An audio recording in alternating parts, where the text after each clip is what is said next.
Buenas tardes a todos los que ya llegaron. Bienvenidos a la nueva charla del grupo IMIC, el Grupo de Interés en Medicina Interna UNAL. El día de hoy tenemos un invitado, es el doctor Cristian Espinal, residente de segundo año de Medicina Interna de la Universidad Nacional de Colombia, fundador de nuestro grupo, y nos trae una charla sobre hipertensión arterial secundaria. Entonces, todos súper invitados a que nos sigan en redes, estamos como IMIC UNAL. Y para los que estén interesados, pues estamos subiendo nuestras charlas a YouTube, como para que tengan ahí como parte del material de estudio. Listo. Entonces, empecemos de una vez. La idea no es hacer como es un tema tan extenso, solamente me voy a enfocar en lo que a mí me interesa que ustedes sepan, que es el diagnóstico. Lo que uno no sabe, pues no se puede diagnosticar. Entonces, la charla va dirigida a reconocer la importancia de la hipertensión arterial secundaria, en qué paciente sospecharla y cómo iniciar los exámenes iniciales para su proceso diagnóstico. No me voy a meter con tratamiento ni nada de eso, porque acá nos podemos quedar 4 horas hablando y no es la idea. Entonces, primero la definición: la hipertensión arterial secundaria se define, y esto es importante que lo recuerden, como aquella en donde se documenta o es posible identificar una causa y por lo tanto es potencialmente curable. Para la presente revisión vamos a tener en cuenta unos términos que tienen que quedar claros para poder hablar de hipertensión arterial secundaria, que son la hipertensión arterial resistente, pseudohipertensión resistente, hipertensión arterial refractaria e hipertensión arterial esencial. La hipertensión arterial primaria o esencial es aquella pues totalmente diferente a la secundaria, en donde no hay una causa identificable y por lo tanto no es potencialmente curable. Sin embargo, hay que tener en cuenta otros términos, como es la hipertensión arterial resistente. Hipertensión arterial resistente se define como aquella hipertensión arterial que es persistente a pesar del uso de 3 antihipertensivos a dosis óptimas, y que incluido uno de esos antihipertensivos tiene que ser un diurético, preferiblemente tiacídico. O bien aquella hipertensión arterial que puede estar controlada, pero que yo requiero de hasta 4 antihipertensivos para tenerla bajo control o modulación. Siempre que yo hago el diagnóstico de hipertensión arterial resistente, yo tengo que descartar que ese paciente no tenga pseudohipertensión resistente, es decir, alguna otra causa no fisiopatológica propia de ese paciente que impida que pueda llevarlo a metas de control ambulatorio. Desde lo más sencillo a que el paciente simplemente yo le estoy mandando los 4 medicamentos y no se está tomando algunos o no se está tomando ninguno, hasta cosas como tan frecuentes como el fenómeno de bata blanca, que yo esté tomando mal la toma de la medición de la presión arterial, que yo esté prescribiendo mal los medicamentos antihipertensivos, o lo que nos compete en la charla de hoy, que tenga hipertensión arterial secundaria. Yo, para decir que un paciente tiene hipertensión arterial resistente, yo tengo que descartar todos estos fenómenos que les acabo de mencionar. La hipertensión arterial refractaria es aquella resistente en donde no es posible controlar la presión arterial a pesar del uso de 4 antihipertensivos. Ya teniendo en cuenta esos, digamos, definiciones que son importantes en esta revisión, vamos a tener en cuenta unos puntos epidemiológicos importantes para reconocer la importancia de esta entidad. Más o menos el 10% de las hipertensiones arteriales que están caminando en la calle tienen una causa identificable y por lo tanto son potencialmente curables. Si bien en un porcentaje suena poco, cuando ustedes identifican la hipertensión arterial como una de las enfermedades más frecuentes del mundo, pues este porcentaje no es para nada, no es insignificante. Vean que, digamos, en términos reales, pasándolo a la realidad, esto es de una gráfica de la CIS Colombia, del análisis de situación en salud, en donde demuestran en la línea más o menos acá la gris, que entre el 7 al 10% de la población colombiana es hipertensa. Más o menos ahorita somos 50 millones de colombianos. Quiere decir que aproximadamente unos 5 millones de colombianos son hipertensos hasta 2019. Si trasladamos eso a que es el 10% de esos pacientes tienen hipertensión arterial secundaria, obtenemos que más o menos medio millón de colombianos tienen una causa potencialmente curable y no la estamos diagnosticando tempranamente. Más o menos la población de Soacha tiene hipertensión arterial secundaria y no se está haciendo el tratamiento adecuado y potencialmente reversible de esta entidad. ¿Cuáles son los protagonistas o las causas más frecuentes de hipertensión arterial secundaria? El SAJOS y el hiperaldosteronismo primario. Esos son los dos culpables de la gran morbimortalidad que tiene esta entidad a nivel global. Son las causas más frecuentes de hipertensión arterial secundaria. Ya en unos estudios más adelante les voy a mostrar la frecuencia del diagnóstico a partir de diferentes entidades etiológicas. Y hay que tener en cuenta también que la edad es crítica, tanto para el diagnóstico, porque dependiendo de la edad del paciente tenemos unas causas más probables, y también pronóstica. Entre yo más temprano identifique la causa y más tempranamente la corrija, es menos probable que ese paciente tenga hipertensión a largo plazo. Si yo no corrijo la causa desde edades tempranas, todos los mecanismos de contrarregulación y regulación de la presión arterial se vean a ver afectados, y a pesar de que yo retire la noxa, no va a mejorar o va a mejorar más bien poco las cifras de presión arterial entre más yo me demore en corregir esa causa. Vean por grupos etarios, más o menos en niños y en adolescentes, las causas más frecuentes de hipertensión arterial secundaria son la coartación de aorta y las enfermedades renales parenquimatosas. Ya cuando entramos a las edades adultas empiezan a predominar las patologías endocrinológicas como causa de hipertensión arterial secundaria, trastornos tiroideos, hiperaldosteronismo primario, feocromocitomas, metan ahí también el SAJOS, y ya en edades más avanzadas, digamos en los ancianos, es un poco más frecuente la enfermedad renovascular en el contexto de enfermedad aterosclerótica extensa. Ahora, traducido, digamos, a un contexto un poco más cercano, esto es de un estudio, una corte retrospectiva de pacientes en un hospital de referencia de presión arterial en Argentina, en donde ellos lo que hicieron en ese hospital o centro de referencia para pacientes hipertensos, a lo largo de 10 años, de 2007 a 2017, trataron de identificar de quiénes de sus pacientes con hipertensión arterial, quienes verdaderamente tenían hipertensión arterial secundaria, utilizando un protocolo estandarizado que les voy a mostrar a lo largo de toda la presentación. Como mensajes grandes, la idea es que, digamos, en esta presentación yo les como que quede untado algunos conceptos claros, pero que ustedes vayan a leer más adelante si les gusta el tema. Uno de los estudios que les recomiendo que se lean es este, ¿sí? Por lo que ellos implementan un protocolo sistemático para identificar o tamizar los pacientes que tienen probabilidad pretest alta de tener hipertensión arterial secundaria. ¿Ellos qué encontraron? En 10 años les llegaron 12,000 pacientes hipertensos. Más o menos el 60% no tenía hipertensión arterial resistente en el momento del diagnóstico, y más o menos un 40% tenía hipertensión arterial resistente. Obviamente tienen sesgo de selección por ser un centro de referencia a nivel nacional de hipertensos, pero vean lo interesante, en el grupo de los pacientes que no tenían hipertensión arterial resistente, utilizando un protocolo sistemático para identificar la hipertensión arterial secundaria, encontraron que el 36%, uno de cada tres de sus pacientes que no tenían hipertensión arterial resistente tenían hipertensión arterial secundaria, por lo tanto tenían una causa identificable y potencialmente curable. Y en el grupo de los pacientes con hipertensión arterial resistente, pues no es de extrañarse que hayan encontrado casi uno de dos, 50% de los pacientes tenían hipertensión arterial secundaria. ¿Cuáles fueron las causas más frecuentes que ellos encontraron? Obviamente el SAJOS y el hiperaldosteronismo, ya documentamos el dúo dinámico del mal en la hipertensión arterial secundaria. En tercer puesto encontraron las asociadas a medicamentos, la enfermedad renovascular, junto con la enfermedad renal parenquimatosa y el hipotiroidismo. Esos son como el top 5 de las causas más frecuentes de hipertensión arterial secundaria. Y vean que las otras ya son menos del 1%. Hipertiroidismo, feocromocitoma, Cushing, enfermedades genéticas como el síndrome de Liddle, etc. Otra cosa que es importante en la epidemiología, esto es uno trata la hipertensión arterial, no es para que en una cifra en la historia clínica parezca que ya le tiene menor, sino para impactar en morbimortalidad cardiovascular. Para eso uno coloca o trata la hipertensión arterial. Esto es de una curva de grupos etarios. Vean, en el eje X está la presión arterial sistólica y en la otra gráfica la presión arterial diastólica versus mortalidad por enfermedad o por cardiopatía isquémica. Obviamente uno saca dos conclusiones grandes, una obvia y una no tan obvia. La obvia, obviamente, a mayor edad, entre yo peor controle las cifras de presión arterial, mayor riesgo de mortalidad por cardiopatía isquémica tienen los pacientes. Obviamente es diferente un paciente con presión arterial sistólica de 120 cuando tiene 40 años versus un paciente de 80 años con presiones arteriales sistólicas de 180. Obviamente el riesgo es mucho mayor en el grupo de los pacientes de mayor edad. Pero el otro hallazgo que no, eso es como algo lógico. Sin embargo, algo que es difícil de ver en primera instancia, pero que acá es importante resaltar, es que si se fijan, cada una de las curvas que ustedes están viendo representa un grupo etario, pero fíjense que es un poco más empinada en los grupos etarios más jóvenes.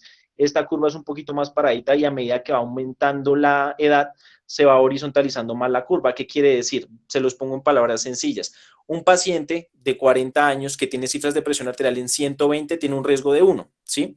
pero si ese mismo paciente tiene cifras de presión arterial de 180, ya tiene un riesgo de 8, o sea, se le multiplicó 8 veces su riesgo basal.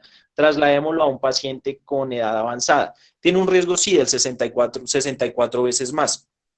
Pero vean en ese paciente en el mismo contexto, 120 versus 180, le aumenta el riesgo solamente 3 veces. ¿Qué quiere decir? Que si bien a los pacientes de mayor edad les va peor en cuanto a desenlaces cardiovasculares, si yo no les controlo las cifras de presión arterial, si el paciente es más joven y tiene mal control de cifras arteriales, su riesgo basal para esa misma persona es mucho peor que un paciente anciano.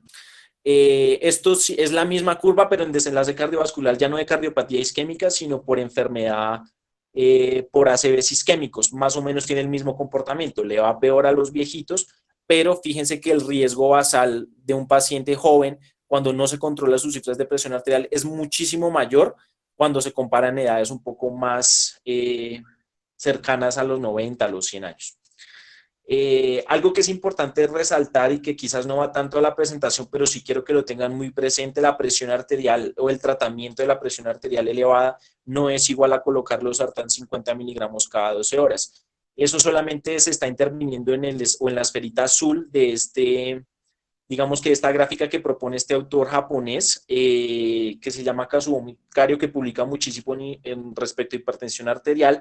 Él dice que para tratar o para prevenir eventos cardiovasculares yo tengo que intervenir en 3 ejes.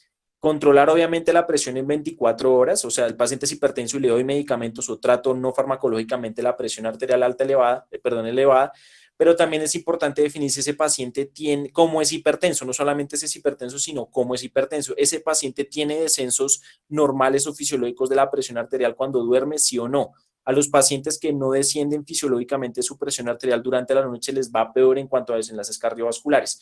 Y el otro esferita es la variabilidad de la presión arterial sistólica. Si ustedes se ponen a pensar, y los que ya hayan o tengan familiares o que hayan rotado en servicios de urgencia, si ustedes se ponen a mirar en qué parte del día llegan más pacientes infartados, llegan más pacientes con ACVs, es mucho más frecuente en horas de la madrugada o no, en horas de la mañana. ¿Por qué? Porque los pacientes, cuando tienen su descenso fisiológico de la presión arterial mientras duermen, cuando llegan ya a la hora de despertar, lo normal es que sí suba la presión arterial, pero que no suba tanto. Hay pacientes que suben tanto su presión arterial que pum, ahí es cuando se infartan o ahí es cuando hacen el ACV isquémico. Eso también es importante intervenirlo. Ahora, respecto a la fisiopatología, la presión arterial es un marcador fisiológico que está regulado por muchísimos órganos, ¿sí? Está regulado por el cerebro, por el sistema cardiovascular, por el sistema pulmonar, renal, endocrinológico, etcétera. Pero si uno quisiera organizarlo dependiendo el tiempo de respuesta que interviene cada órgano para regular las cifras de presión arterial, podemos tener 3 grupos grandes. Un primer grupo que es orquestado por el sistema nervioso central, por el sistema autónomo parasimpático y simpático y el sistema cardiopulmonar. Fíjense en esta curva en donde se ve un tiempo en el eje X y una variación en la respuesta o al control de las cifras de presión arterial. Es decir, si ese paciente tiene una variación muy amplia de la presión arterial, en cuánto tiempo se demora cada órgano en regular nuevamente las cifras de presión arterial. Fíjense que uno de los que más rápido interviene son los vasoreceptores y los quimiorreceptores, que hacen parte del sistema cardiovascular. Son de los primeros que responden, ya un poquito más lento, pero igual de forma muy rápida, en cuestión de segundos o minutos. Responden el sistema parasimpático, el sistema simpático y el sistema nervioso central. Esos son respondedores rápidos a las fluctuaciones de presión arterial. Ya en segunda instancia están el sistema endocrinológico y el sistema vascular, que ya tienen una respuesta un poco más tardía. En términos de minutos o horas, son capaces de regular la presión arterial. No son tan rápidos como el sistema nervioso central o el sistema cardiovascular para controlar la presión arterial, pero igual son efectivos, pero a un mediano plazo, por así decirlo. Y un tercer grupo de órganos, que son el sistema renal, que fíjense que actúa muy tardíamente en cuanto a horas o días, pero que su capacidad para regular la presión arterial es muy alta, ¿sí? Por un mecanismo que ya vamos a ver, que es la natriuresis inducida por presión arterial. Las causas de la hipertensión arterial secundaria, utilizo esta misma gráfica para enfocarlas. Cada uno de estos órganos, si yo me lo tiro, pueden generar hipertensión arterial secundaria. Entonces, en orden, el sistema cardíaco o el sistema simpático, el sistema vascular, yo lo puedo diferir las causas en vasculíticas o no vasculíticas. En segunda instancia, la iatrogenia, en medicamentos antiinflamatorios, no antiinflamatorios, de etiología renal, parenquimatosa o renovascular, causas genéticas como son poligénicas o monogénicas, causas endocrinológicas, se pueden dividir a grandes rasgos en suprarrenales o no suprarrenales, y neurológicas, focales o difusas. Entonces, ya saben, si ustedes están buscando de forma sistemática causas de hipertensión arterial secundaria, recurran a la Virgen, ¿sí? Recurran a esta mnemotecnia para evaluar de forma sistemática las causas probables de hipertensión arterial secundaria: B vascular, I iatrogénica, R renal, G genético, E endocrino, N neurológico. En cuanto a la sospecha, esta es quizás la diapositiva más importante de toda la presentación, así que si no me ponen cuidado acá en adelante no importa tanto, pero en esta diapositiva sí pónganle muchas bolas a lo que les voy a decir ahorita. Es importante definir qué pacientes tienen riesgo de tener hipertensión arterial secundaria y por lo tanto deben ser investigados para identificar la causa y tratarla oportunamente. Entonces, en primera instancia, la hipertensión arterial, entre comillas, maligna. ¿Malignas en qué sentido? Aquella hipertensión arterial de rápida instauración con daño de órgano severo, que antes previamente no tenía, es como se define normalmente la hipertensión arterial, que ya queda un poquito más en desuso el término maligno, pero es para que lo tengan en cuenta. Aquella hipertensión arterial de rápida evolución con amplio o extenso daño de órgano blanco. La O de obesos, obstructiva, ahí metan también ahí el SAJOS. R resistente, E de endocrinopatía, N de nefropatía, A de aguda. ¿Aguda en qué sentido? Normalmente los pacientes que tienen hipertensión arterial esencial empiezan a desarrollarla a partir de los 30 años como hasta los 60 años. Por lo tanto, un paciente que tenga presiones arteriales elevadas antes de los 30 años o que nunca en su vida había sido hipertenso y empieza a ser hipertenso a partir de los 60 años, sospechen que esté haciendo hipertensión arterial secundaria. Y la S de sardinos, o sea, paciente joven hipertenso, es quizás lo que más frecuentemente asociamos a hipertensión arterial secundaria, pues es una indicación.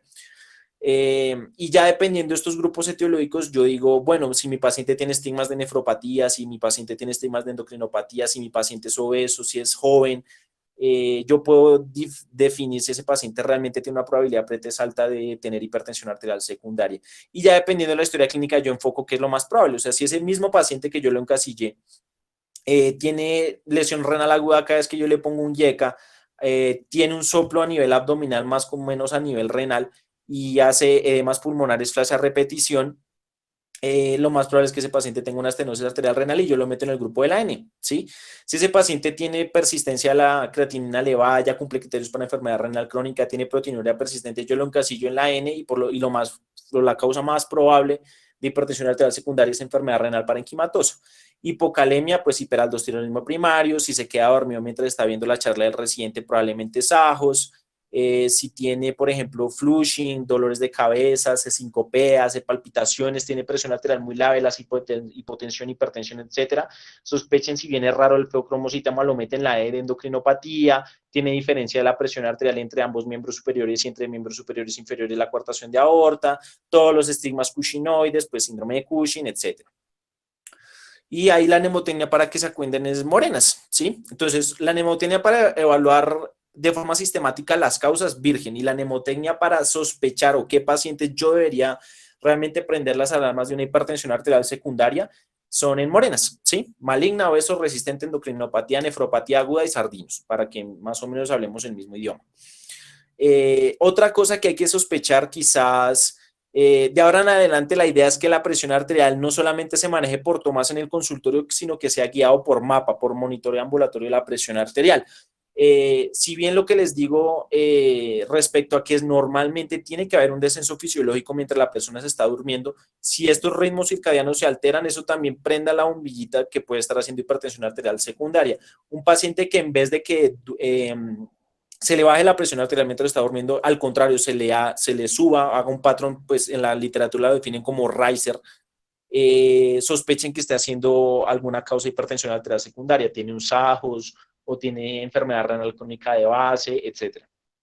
Ahora, respecto a cada una de las etiologías, simplemente la idea acá es comentar en quién sospecharlo y cómo hacer el proceso diagnóstico. Entonces, respecto a la primera de la Virgen, que es vascular, lo podemos clasificar vasculítico o no vasculítico. Entonces, vasculítico, simplemente recordar que hay tres grupos grandes, aquellos que afectan grandes vasos, medianos vasos, o pequeños vasos. La que más frecuentemente hace hipertensión arterial secundaria, si bien es rara como un berraco, es la arteritis de Takayasu, que es más frecuente en población asiática y más frecuente en mujeres.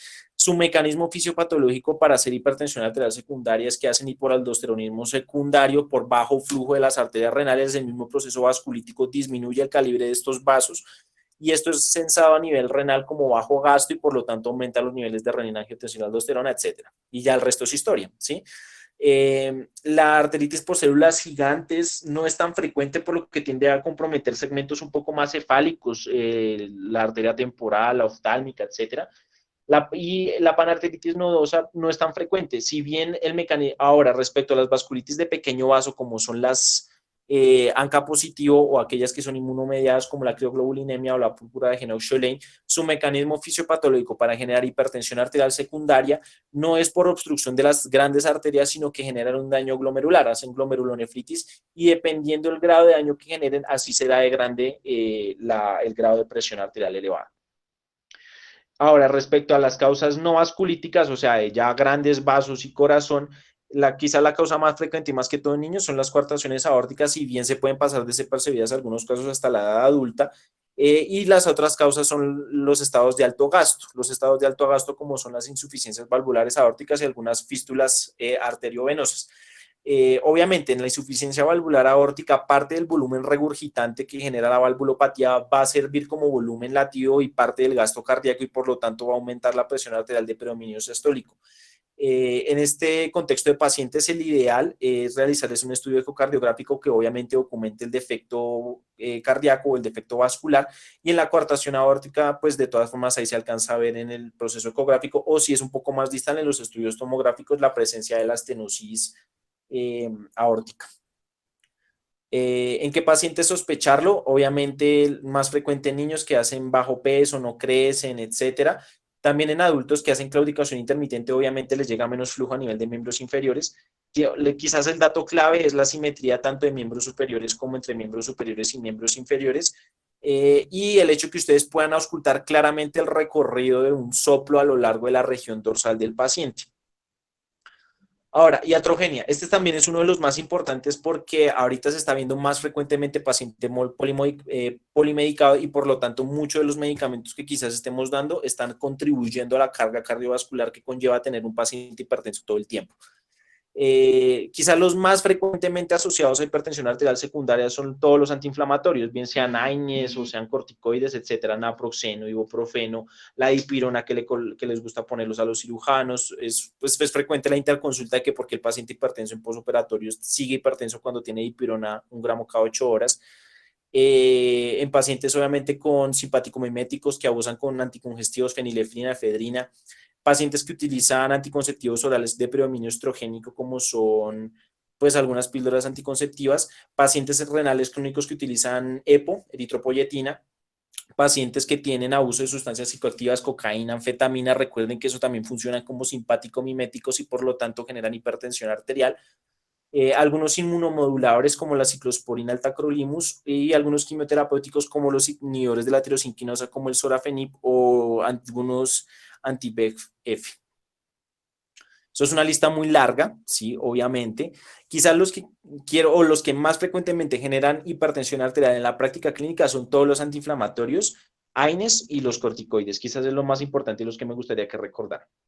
Ahora, en los renales los podemos dividir, recuerden, en dos: hipertensión arterial secundaria en contexto renal por enfermedad parenquimatosa o por enfermedad renovascular. Esto puede ser una causa y también puede ser una consecuencia. El daño renal genera la hipertensión o el paciente previamente hipertenso genera el daño renal. Para que sea verdaderamente una hipertensión arterial secundaria, pues valga la redundancia, a enfermedad renal parenquimatosa, tiene que documentarse primero el daño renal y luego sí que el paciente empiece a ser hipertenso. Si fuera al revés, pues ahí ya no cabría tanto en el concepto, sino por el hecho de que la hipertensión fue la que llevó a la enfermedad renal crónica a ese paciente y le desarrolló a final de cuentas nefroesclerosis, que es el hallazgo histopatológico clásico en los pacientes con nefropatía hipertensiva. A medida que disminuya, recuerden, a medida que disminuye la tasa de filtración glomerular, empieza a aumentar la presión arterial de forma casi lineal y más en contextos crónicos. Y recordar acá este factor que es la natriuresis dependiente de presión arterial. Normalmente, esperen, coloco esta gráfica. Normalmente, cuando un paciente tiene las cifras de presión arterial elevadas, la misma presión arterial forza la natriuresis de ese paciente para que se regule de forma como un retrocontrol negativo para que se regule nuevamente la presión arterial. En pacientes hipertensos, obviamente este feedback se altera. Requieren cifras de presión arterial mucho más elevadas para que empiece a generar la natriuresis secundaria a los efectos hipertensivos. Y pues esto genera un círculo vicioso. Una forma sistemática de evaluar las causas de lesión o de daño renal es identificar la estructura funcional del riñón, que es la nefrona, y tirarse cada uno de sus segmentos, y cada uno del daño de estos segmentos puede generar hipertensión arterial. Si yo me tiro el glomérulo por una vasculitis ANCA o por un lupus o lo que sea, si avanza lo suficiente puede generar presión arterial elevada. Acá clásicamente lo que se asocia a lesión a nivel glomerular es la presencia de hematíes dismórficos o cilindros hemáticos. Si el daño está más bien a nivel de los túbulos, ya se hacen como tal cilindros no de hematíes, sino cilindros granulosos o de células tubulares. Si el daño es más a nivel del intersticio, se ve más que todo cilindros leucocitarios, eosinofiluria, perdón, o leucocituria. Y pues es una forma de, digamos, como que le da uno pistas de qué parte de la nefrona está comprometida y por tanto qué patología es la más probable que esté generando el daño renal. Entonces, ¿en qué paciente sospechar que su hipertensión arterial secundaria sea secundaria a una enfermedad renal? Pacientes obviamente que tengan antecedentes de diabetes mellitus, que hayan tenido bajo peso al nacer, que hayan tenido también múltiples quistes a nivel ecográfico. Quizás las enfermedades parenquimatosas renales que más frecuentemente llevan hipertensión arterial, eso se me olvidó decirles, son la glomerular y la enfermedad renal poliquística. Esas son las que más tempranamente generan presión arterial elevada en los pacientes donde se genera ese compromiso. Pero me salto esto que no es como tan importante, ya. Ahora, respecto a la renovascular, la fisiopatología es diferente, ya no es un problema como tal del parénquima, sino que simplemente se genera es un hiperaldosteronismo secundario. El riñón sensa que le está llegando bajo flujo sanguíneo, que es el principal estímulo para que se dispare el eje renina-angiotensina-aldosterona. Simplemente el riñón sensa como un estado de hipoperfusión renal y por lo tanto dispara estas hormonas cuando verdaderamente toda la economía no está hipoperfundida. Las causas más frecuentes, aterosclerosis, el viejito que tiene eso retapado, o en pacientes más jóvenes, la presencia de displasia fibromuscular, más frecuente en mujeres. ¿Cómo uno lo identifica? Aquellos pacientes que uno les quiere iniciar el tratamiento con el YECA o en el ARA2 y empiezan a hacer lesión renal aguda, no lo toleran, hasta el 20% de los pacientes no toleran ni siquiera que le coloquen dosis bajas de enalapril o de losartán, pero si se le puede colocar y no hacen lesión renal aguda, son ideales porque disminuyen mortalidad. ¿Cuál es el examen ideal para realizar el diagnóstico de enfermedad renovascular o hipertensión arterial secundaria a enfermedad renovascular? El Doppler. El Doppler renal tiene una sensibilidad del 85% y una especificidad del 92%, que es prácticamente igual al angiotac renal. Por lo tanto, si yo tengo la sospecha de enfermedad renovascular, el ideal es tomarle este paraclínico. ¿En qué pacientes los vamos a sospechar? Pacientes muy jóvenes, 30 a 25 años, por la sospecha de displasia fibromuscular o que tengan hipertensión arterial resistente, maligna, rápidamente progresiva, con lesión de órgano blanco. Quizás el tipcito que uno le da es que siempre que yo le pongo IECA o losartán, siempre me hacen, o muy frecuentemente me hacen lesión renal aguda secundaria. La otra es que a nivel ecográfico tengan riñones asimétricos. Obviamente, si a un riñón le llega menos sangre, pues va a tender más a la atrofia. Ahí el punto de corte en que proponen los autores es que tenga una diferencia más o menos de 1.5 centímetros. Y un tipcito que también ayuda mucho para identificar a estos pacientes es que hacen edema pulmonar flash. Paciente que está tranquilo, sino en la playa, ahí en el piso, y de un momento a otro hace un cuadro dramático de dificultad respiratoria y tiene una placa compatible con infiltrados difusos a nivel del parénquima pulmonar, obviamente descartando otras causas que no sean SDRA o que verdaderamente sea una falla cardíaca descompensada. Sospechar en estos pacientes si tienen el cuadro clínico compatible de edema pulmonar flash. Entonces, en estos pacientes, si yo tengo el escenario clínico que me está sugiriendo que pueda tener enfermedad renovascular, en estos pacientes se les debe tomar el examen ideal, pues es la ultrasonografía o el Doppler renal. Si no se le puede tomar o queda la duda, se le puede realizar el angiotac y vean que es muy sensible. Entonces, si realmente no se documenta el compromiso, pues solamente hay que darle manejo médico y es muy poco probable la enfermedad renovascular. Si yo tengo la estenosis, Recuerden que la idea es tratar a estos pacientes para que ya no tengan más la hipertensión arterial.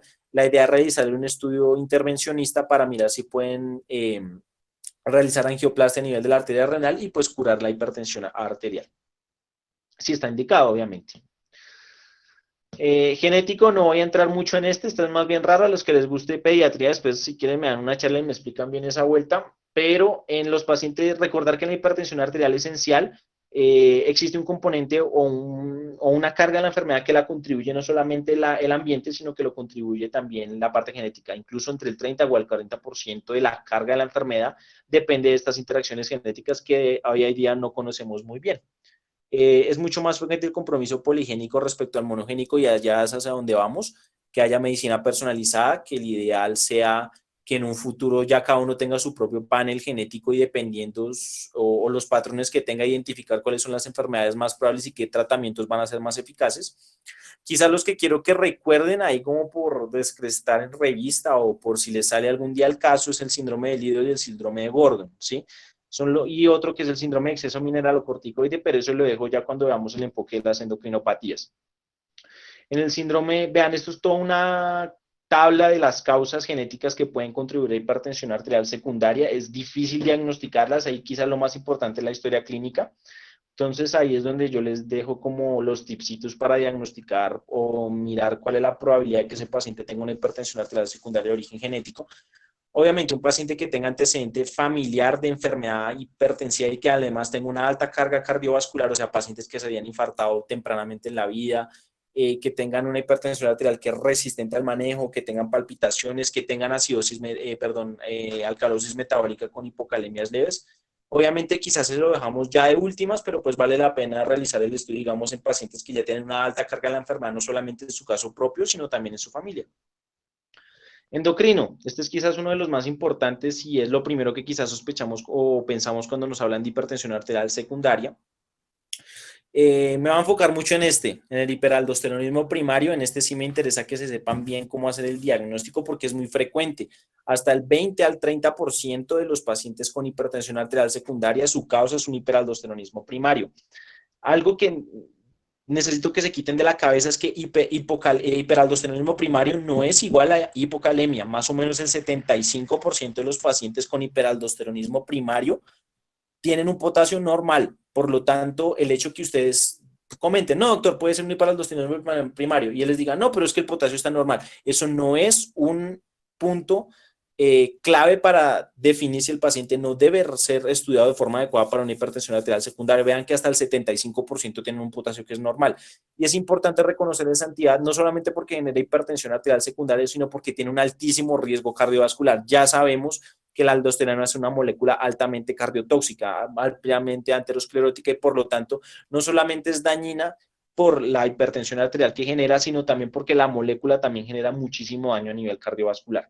Las dos causas más frecuentes, el adenoma y la hiperplasia renal bilateral. Recordar el mecanismo por el que actúa la aldosterona. La aldosterona, recuerden, esto es a nivel del túbulo. Acá está la parte luminal del túbulo, acá está la parte vasolateral. Recordar que el aldosterona lo que favorece, obviamente, como es un derivado del colesterol, ingresa directamente. Zonas. Recargo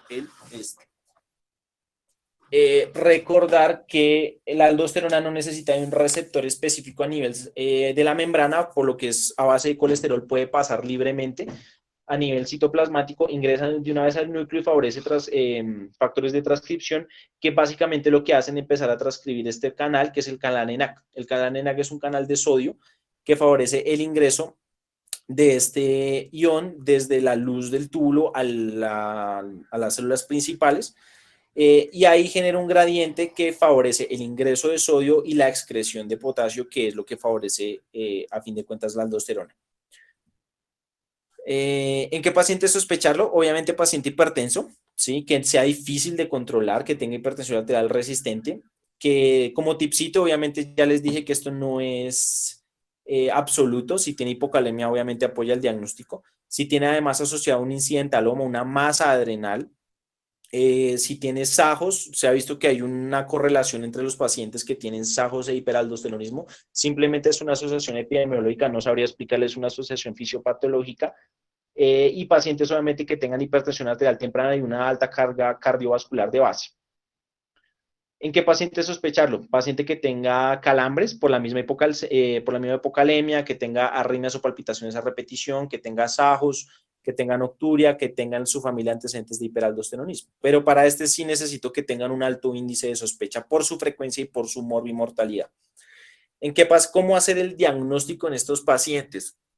Toca hacérselo con algo que se llama el índice de aldosterona-renina. Toca pedir las dos, aldosterona en sangre y renina en sangre. ¿Por qué no utilizar? Bueno, pues si uno pensaría, si es un hiperaldosteronismo primario, ¿por qué no mido solamente la aldosterona? Se ha visto en varios estudios que utilizar solamente la aldosterona disminuye la sensibilidad. Si yo utilizo el índice, me aumenta la sensibilidad. Y si yo tengo si utilizo solamente la renina, si utilizo en vez del índice aldosterona-renina, solamente renina, disminuyo su especificidad.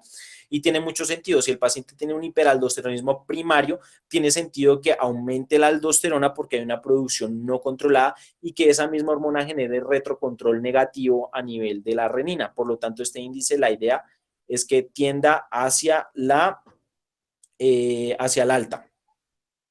Venga, les coloco acá las valores. Bueno, otra cosa que es importante recargar es cómo tomar la muestra porque hay muchas cosas que pueden falsear esta medición. Entonces, aldosterona, sí. Hay una cosa que puede falsear mucho la toma de esta muestra. La idea ideal es que este paciente tiene que tener un potasio normal o corregido. Tiene que tener un consumo liberal de sal, o sea, no restringirlo en sal, porque recuerden que la sal es uno de los principales desencadenantes de que se libere aldosterona. Tiene que tener una función renal idealmente normal cuando se le vaya a tomar la muestra. Y algo que es muy importante es que estos pacientes, el ideal, si se puede, es retirarle los medicamentos que actúen en el eje renina-angiotensina-aldosterona. O sea, idealmente no tiene que tener ni losartán, ni enalapril, ni valsartán, ni entresto, ni nada. El ideal es mantenerlos con el beta bloqueador si es posible. La idea o en los estudios se ha planteado puente con doxazosina o con prazosina, en algunos casos verapamilo de larga acción, e idealmente que el paciente esté sentado durante previamente 2 horas antes de que se le tome la muestra. Ya cuando se le toma este índice de tamizaje, que es el índice de aldosterona-renina, si me sale positivo, o sea, si ya tiene este valor punto de corte, que es entre 20 y 30, que puede variar dependiendo de las unidades que utilice el laboratorio. La idea es que cuando ustedes pidan este examen, miren cómo están las cifras o las medidas en que se toma el paraclínico, miren esta tabla y en la tabla miren o definan el punto de corte dependiendo de las unidades que utilice el laboratorio. Si el paciente tiene esta prueba de tamizaje positiva, toca hacerle un test de confirmación de supresión de aldosterona. Se puede hacer con captopril, pero quizás el más sencillo es realizar supresión con solución salina 2 litros para pasarlo en 4 horas, más o menos desde las 8 de la mañana a las 12 de la mañana. Lo normal es que este test genere supresión de la aldosterona. Obviamente, si no se genera una adecuada supresión, entonces sugiere que hay una producción no controlada y por lo tanto el diagnóstico de hiperaldosteronismo primario será una opción. En estos pacientes, este sería el algoritmo de manejo: paciente que esté hipertenso, que tenga un índice aldosterona-renina positivo. Yo debo realizarle un test confirmatorio que sería el test de supresión de aldosterona. Y si ese paciente tiene ese test positivo, yo ya sé que tiene hiperaldosteronismo primario. Ahora me toca definir la causa. Se le hace la tomografía para definir si tienes un adenoma o tiene hiperplasia bilateral. Obviamente en consenso con el paciente de definir si quiere la adrenalectomía o no. La adrenalectomía es ideal en caso de que sea un adenoma porque eso va a retirar la anoxia y va a resolver la hipertensión arterial en gran medida y con eso pues definir el manejo. Ahora, respecto al enfoque de los pacientes con exceso de mineralocorticoide, es algo que es más bien raro, son mutaciones genéticas. Base que todos son 3 grupos: los que tienen déficit de 21 hidroxilasa o los que tienen déficit de 11 beta o de 17 alfa hidroxilasa. En los pacientes que tienen déficit de la 21 alfa hidroxilasa, que es este circulito verde que dan acá, esos pacientes son la gran mayoría de los casos, pero no son hipertensos, ¿sí? El otro 10% de los casos en donde hay compromiso de la 11 beta o la de 17 alfa, sí hay compromiso por este metabolito, que es la de oxicorticosterona. Fíjense que cuando yo bloqueo la cadena a este nivel, se me represan todos los precursores, pero no se me acumula la deoxicorticosterona, que es la que me genera hipertensión arterial. Por lo tanto, estos pacientes cuando se compromete esta enzima, entonces no generan hipertensión arterial. El problema es cuando yo bloqueo la enzima en un nivel superior. Obviamente, si yo bloqueo esta enzima, se me empieza a acumular este metabolito y este metabolito sí es el causal de la hipertensión arterial de estos pacientes. Y en este lado lo mismo, en la 17 alfa, como bloqueo de este lado, se me empiezan a acumular los precursores y entre esos mismos precursores la de oxicorticosterona, que es la que genera la hipertensión arterial en estos pacientes. ¿En quién sospecharlo? Paciente que tenga hipertensión arterial y que tenga desórdenes de las hormonas sexuales, ¿sí? Que tengan hirsutismo, que tengan acné, que tengan síndrome de ovario poliquístico, que tengan retención de fluidos, etcétera, asociado a hipertensión arterial, sospechen que ese paciente esté haciendo exceso de mineralocorticoide. Los feocromocitomas, eso es raro, eso solamente se ve en Doctor House, es raro, raro, raro, más o menos 1.5 por cada 10.000 casos. No olvidar como tal los paragangliomas, si bien el feocromocitoma se asocia solamente a una lesión de la glándula suprarrenal a nivel de la médula, no olvidar los paragangliomas, si bien son raros, la relación es de 9 a 1. Es muy importante recordar que los feocromocitomas tienen una fuerte asociación con otros tumores. Por lo tanto, si yo diagnostico uno, yo tengo que estar muy pendiente que ese paciente no tenga síndromes que favorecen la progresión de neoplasias a otro nivel. Por ejemplo, si ustedes tienen feocromocitoma ya diagnosticado y ese paciente tiene, digamos, sospecha de patología tiroidea, lo más probable o hay que descartar en ese paciente es que no tenga una neoplasia medular de tiroides. Más o menos el 50% son asintomáticos cuando se les está asociando la sospecha por el hecho de que esta enfermedad es muy fluctuante, o sea, los pacientes son muy sintomáticos cuando tienen toda la descarga de hormonas adrenérgicas y son muy asintomáticos cuando ya no tienen la descarga. Muy importante reconocerlo porque el pronóstico no solamente depende de la hipertensión arterial que genera esta neoplasia, sino también por su gran potencial metastásico. Es una neoplasia que frecuentemente genera lesiones a órgano a distancia. Como para recordar en qué pacientes sospecharlo, las 5 Ps, las 5 Ps del feocromocitoma, que hagan paroxismos de hipertensión arterial, que un día lo encontré hipertenso, que rehipertenso, que al otro día más bien está hipotenso, tienen presiones arteriales muy lábiles, que el paciente refiere palpitaciones, también es otra de las Ps, la perspiración o transpiración, que sudan muchísimo y de forma intermitente, que tienen palidez por la misma descarga hiperadrenérgica que genera el feocromocitoma y que tienen pulsátil cefalea, que tiene una cefalea pulsátil obviamente en contexto de las palpitaciones. En estos pacientes, ¿cuál es la prueba de tamizaje? Metanefrinas en orina. Eso es quizás la prueba más sensible. No me voy a meter en la parte del tratamiento porque eso hay que tener en cuenta bloqueo de ciertos ejes o de ciertas cadenas simpáticas, parasimpáticas con medicamentos alfa y beta. Lo importante es hacer el diagnóstico y la sospecha. Si yo tengo una sospecha de que el paciente tenga feocromocitoma, el ideal es realizarle metanefrinas en orina. La toma ideal es que el paciente no tenga una descarga simpática por cualquier otra causa, que el paciente tenga fiebre, que esté escéptico. En esos pacientes obviamente no, porque ya tienen una descarga simpática secundaria a otra patología. El ideal, a diferencia de los pacientes que tienen hiperaldosteronismo primario, que tienen que estar sentados por lo menos 2 horas, estos pacientes tienen que estar acostados por lo menos 30 minutos. Y idealmente que se les pueda retirar todos los medicamentos en lo posible, porque hay un resto de medicamentos que interactúan con las mediciones de las metanefrinas. Entonces, entre menos medicamentos tengan los pacientes en la toma de las mediciones, mucho mejor. En el síndrome de Cushing, obviamente, por la misma razón por la cual genera hipertensión arterial cuando los pacientes toman de forma exógena la hormona, de forma endógena es lo mismo. Lo más frecuente es que sea dependiente de ACTH, o sea que hay una lesión a nivel hipofisiario que sea la productora no regulada de la hormona, y el 15% es ACTH independiente o ectópica. Más o menos el 80% son hipertensos. El ideal es, si la clínica, la ventaja es que es muy florida, que tienen cambios en el peso, tienen diabetes, son hipertensos, tienen estrías, tienen las fases cushinoides, tienen fracturas a repetición, etcétera. En este paciente, la test ideal para iniciar el proceso de diagnóstico es cortisol en orina de 24 horas o test de supresión de dexametasona. No sirve cortisol aislado, tiene que ser cortisol en orina de 24 horas, ¿sí? Para que sea un test de tamizaje ideal. Obviamente ya todos en semiología nos explicaron bien cuáles son los signos clínicos del síndrome de Cushing. Ya lo repasamos en esta gráfica, pues se ve de forma esquemática, simplemente es que no los olviden. En trastornos tiroideos es frecuente también la concomitancia de la hipertensión arterial. Recordar que el hipertiroidismo genera gasto cardíaco elevado y por lo tanto tienden a generar un poco más de hipertensión arterial sistólica versus el hipotiroidismo, que tiende a aumentar un poquito más las resistencias vasculares sistémicas y tienden a hacer un poco más de hipertensión arterial diastólica. El tamizaje ya muy sencillo, TSH, T4 libre, y con eso definimos. En algunos casos de hipertiroidismo es necesario recurrir a la T3 libre, pero digamos esos son en casos un poco más complejos.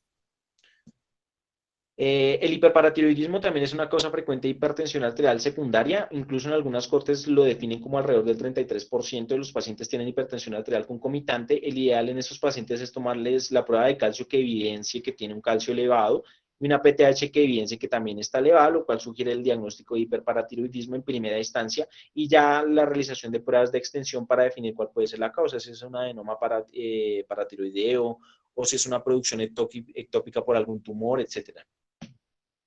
La acromegalia también tiene una asociación también más o menos del 33%. La prueba de tamizaje en estos pacientes es con IGF, no vayan a pedir en primera instancia GH. La GH se utiliza como prueba confirmatoria. Siempre que sospechan acromegalia, es decir, un paciente que ya no le quedan los zapatos, ya no se puede poner los anillos, que ya tiene aumento del tamaño de la mandíbula, aumento de la amplitud de la frente, en estos pacientes primero tómenles una IGF-1. Si la IGF-1 es normal, es muy poco probable que el paciente tenga acromegalia. Si le sale la IGF-1 elevada, ese paciente tiene que llevarse a test de supresión con glucosa, que se hace igual que con la PTOG, 75 gramos de glucosa o de dextrosa, y se mide ahí si la GH. Si la GH no se suprime de más de un picogramo, perdón, pues sugiere la presencia de la acromegalia. Y ya por último, la última de la Virgen, que es el neurológico. Quizás el contexto más frecuentemente que encontramos son pacientes que llegan en ACV. Obviamente la gran mayoría son hipertensos por el mismo reflejo que genera la isquemia a nivel del sistema nervioso central. Recordar también el contexto de hipertensión arterial endocrinal en procesos difusos que genera el reflejo de Cushing. Recordar la triada de Cushing de bradicardia, hipertensión y trastornos en la respiración. También genera presión arterial elevada y lesiones focales como en el contexto de los ACV, que ya lo expliqué, o en aquellas lesiones que estén muy localizadas a nivel ventral de la médula, que es por donde pasan todas las vías simpáticas y por lo tanto generan elevación de la presión arterial. SAJOS también muy importante, muy frecuente, más o menos el 50% de los pacientes con SAJOS son hipertensos y más del 75%, además de ser hipertensos, tienen hipertensión arterial resistente.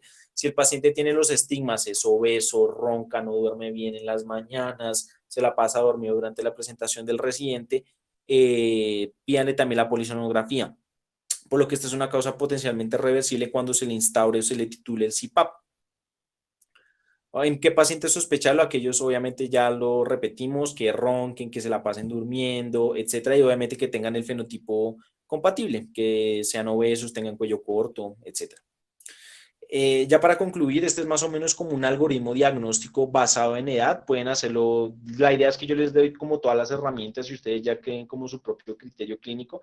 Acá, digamos, en este artículo tratan de enfocar el diagnóstico dependiendo de la edad del paciente. Si el paciente es un paciente joven de menos de 18 años, lo más probable es que sea la P de vascular y la R renal, más que todo para parenquimatosa. Ese paciente toca estudiarlo con ecografía, urocultivo, uroanálisis y definir.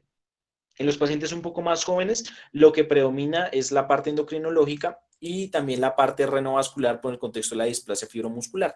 En estos pacientes, idealmente realizarles los estudios enfocados dependiendo de los hallazgos clínicos. En pacientes un poco ya más adultos, de 40 a 64 años, ya es muy frecuentemente el SAJOS, muy frecuentemente el hiperaldosteronismo, y dependiendo de los hallazgos clínicos define, más que todo, digamos, en los grupos de la mitad son endocrinopatías, y en los pacientes de más de 65 años recordar la enfermedad renovascular, secundario de estenosis en el contexto de aterosclerosis y la enfermedad renal crónica.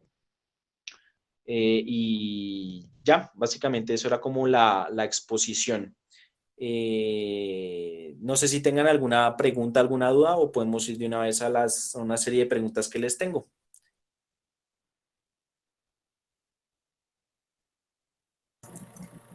Cristian, disculpa, pues primero muchas gracias por la charla, muy ilustrativa realmente. Tenía la pregunta, ¿qué tan frecuentes son causas mixtas para hipertensión secundaria? Es relativamente frecuente, más o menos si usted ve el contexto de SAJOS versus hiperaldosteronismo primario, hay cortes que dicen que hay más o menos una correlación entre el 10 y el 20%. Estas son como los dos agentes etiológicos más frecuentes. Si el paciente, usted le identificó el SAJOS y le corrigió como tal la NOx, o sea, le colocó y le tituló el CPAP y esa parte ya digamos que está resuelta y el paciente persiste con cifras de presión arterial elevadas, no es descabellado pensar que el paciente concomitantemente tenga hiperaldosteronismo primario. Entonces, en ese paciente sí valdría la pena realizarle el índice de aldosterona renina y con eso definir, o si no hay tantos recursos, iniciar prueba terapéutica con un inhibidor del mineralocorticoide como es espironolactona o eplerenona. Ya digamos otras asociaciones como feocromocitoma y Cushing, pues es ser muy salado en la vida, yo creo que es muy raro, ¿sí? Pero de todas maneras, si ustedes ya, lo que marca la hipertensión arterial secundaria es que ustedes identifican la causa y la tratan y ya tiene que mejorar muchísimo la presión arterial como tal. Si esto no pasa, pues revisen nuevamente la historia y miren qué otros hallazgos podrían configurar otro síndrome para búsqueda de actividad de hipertensión arterial secundaria. Y si lo encuentran, pues publíquenlo. Yo creo que es muy raro. O sea, encontrar, por ejemplo, feocromocitoma y Cushing o que tenga hiperparatiroidismo con, no sé, con displasia fibromuscular, yo creo que es muy raro. Pero la asociación de hiperaldosteronismo con SAJOS no es tan rara. Entonces, esa sí valdría la pena quizás que la busquen de forma sistemática.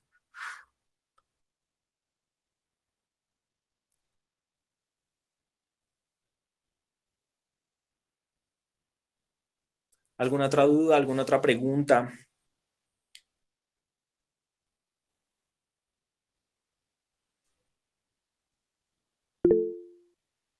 Pero no ver.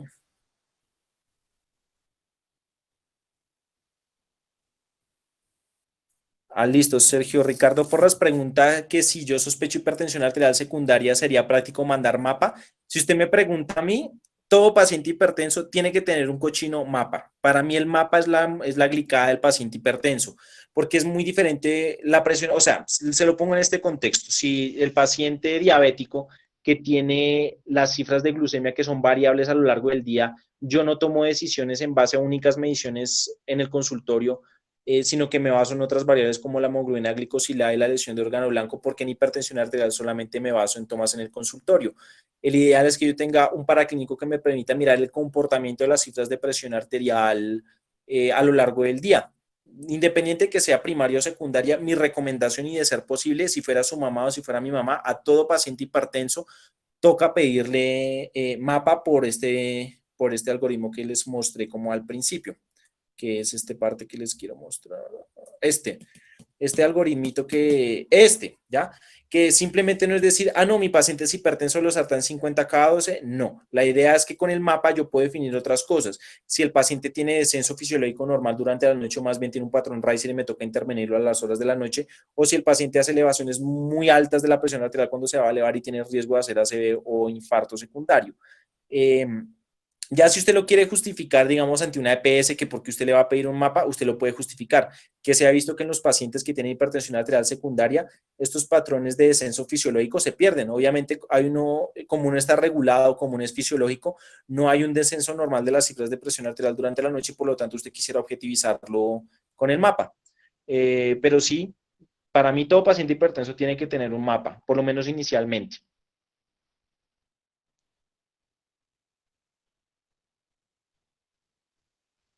¿Alguna otra duda, alguna otra pregunta? Lo importante es que reconozcan esto porque es que es muy importante, ¿sí? O sea, el hecho que ustedes le digan a un paciente que le toca tomarse una pepa de por vida durante los próximos 50 años a simplemente llevarlo a una cirugía mínimamente invasiva que le quiten el tumor que le está generando la presión arterial, pues, y que ya no necesite tomar más medicamentos y no se va a infartar y no va a hacer ACVs, pues para mí me parece muy importante, cambia vidas. Entonces, si no hay más preguntas, si quieren, entonces pasamos a la parte de las preguntas de mi parte, ¿sí? Entonces ahí si quieres me puedes coordinar, Viviana, para lo de las preguntitas estas.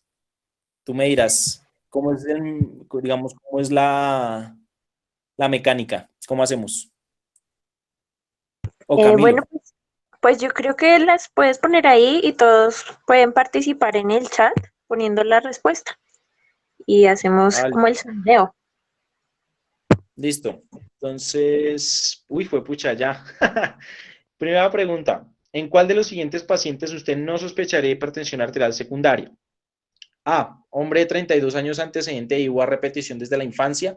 B, 68 años, reporte de TAC abdominal con incidentaloma. C, hombre de 74 años, mal control de la presión arterial desde hace un año sin causa aparente. O D, mujer de 26 años con antecedente de artritis reumatoide. Si quieren, démosles un minutico para contestar y definimos.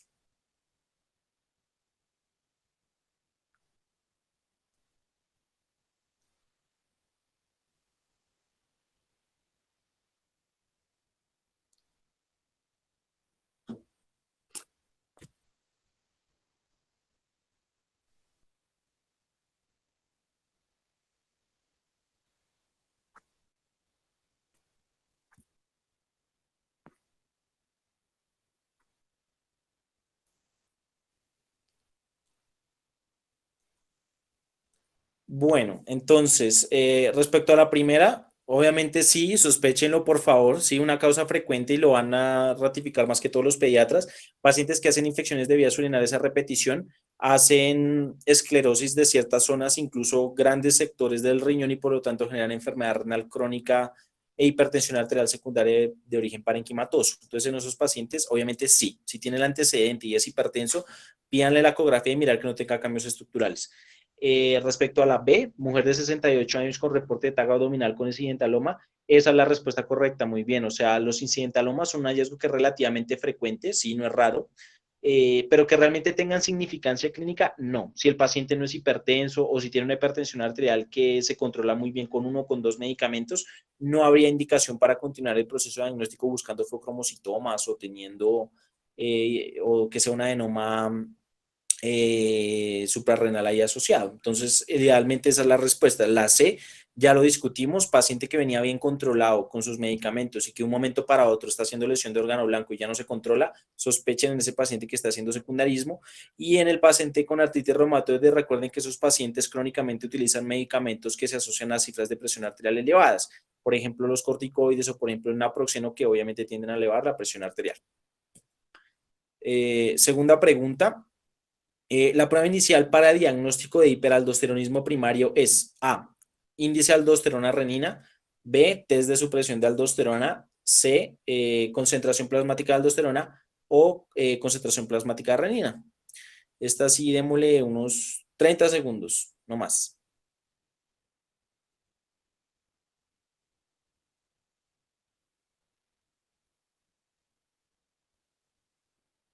Uy, en estas sí están súper participativos. Bueno,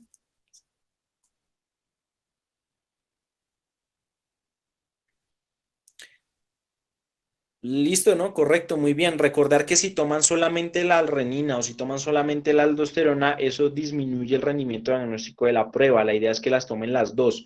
Y siempre fíjense en las unidades en las que fue tomado su laboratorio de referencia, porque dependiendo de las unidades el punto de corte es diferente.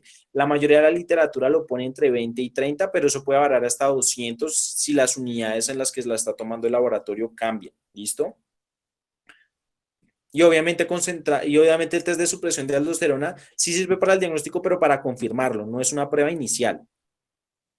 Y última pregunta, ¿son escenarios clínicos de hipertensión arterial renovascular los siguientes, excepto hipertensión arterial juvenil, edema pulmonar flash idiopático, lesión renal aguda recurrente asociada a IECA o ARA2 o vasculitis ANCA? 30 segunditos.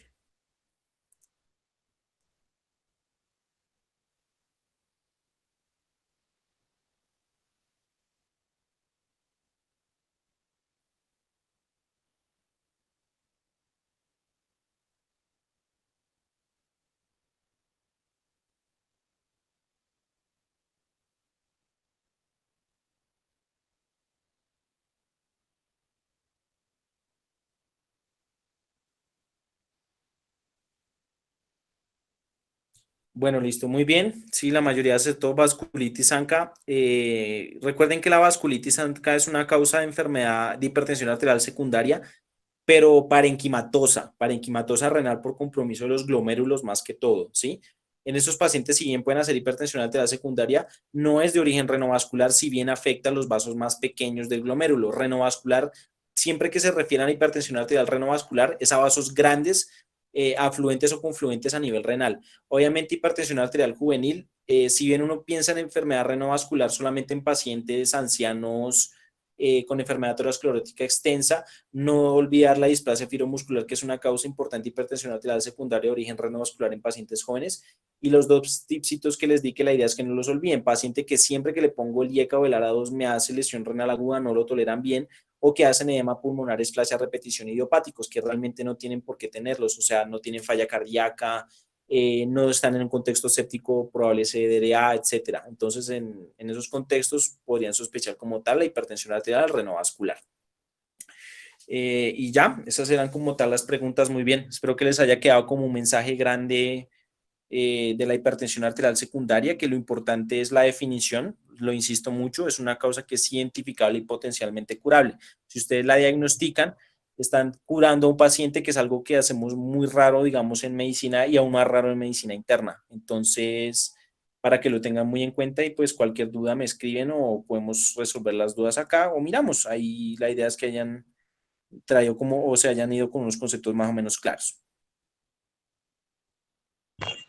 Bueno, muchísimas gracias, Cristian, por tu presentación muy didáctica, muy entretenida. Y les agradecemos a todos por participar en esta actividad. Recuerden que nos pueden seguir en nuestras redes sociales, estamos como IMIC UNAL. Y los invitamos el viernes a la charla de VIH, que está a cargo de 2 miembros de IMIC, Sebastián Silva y Daniela Abuel, de fisiopatología y tratamiento del VIH y el SIDA, a las 6 de la tarde. Entonces, súper pendientes de nuestras redes para que asistan. Les agradecemos mucho su participación y le agradecemos de nuevo a Cristian por acompañarnos esta tarde. Bueno, muchas gracias. Que descansen.